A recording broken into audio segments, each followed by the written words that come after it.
கர்த்தரோட நாம் பரிசுத்தப்படுவதாக. பாருங்க, ஆதியாகமம் 12ஆம் அதிகாரம் 2ஆம் வசனம் சொல்லுகிறது, நான் உன்னை பெரிய ஜாதியாக்கி உன்னை ஆசீர்வதித்து உன் பெயரை பெருமைப்படுத்துவேன், நீ ஆசீர்வாதமாயிருப்பாய். பாருங்க, இங்கே ஒரு மனிதனை பார்க்கிறார் ஆண்டவர். முதலாவது காண்கிறார் ஆபிராமை. அவன் நோக்கி முதல் பார்த்த உடனே சொல்லுகிறார், பாருங்க, நான் உன்னை ஆசீர்வதிப்பேன், நீ ஆசீர்வாதமாயிருப்பாய் என்று. இப்போ கர்த்தருடைய சுபாவமே ஆசீர்வதிக்கிற ஒரு சுபாவம். ஆண்டவர் ஒரு மனிதனை முதலாவது பார்க்கும்போது ஆண்டவர் ஆசீர்வதிக்கிறார்.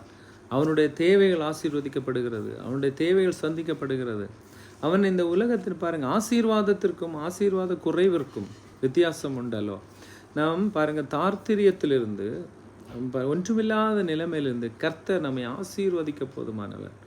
அப்போ கர்த்தர் ஆபிரகாமை ஆசீர்வதித்த தேவன் இந்த நாளிலும் இந்த வார்த்தையை கேட்ட, வசனத்தை கேட்ட ஆசீர்வதிப்பாராக.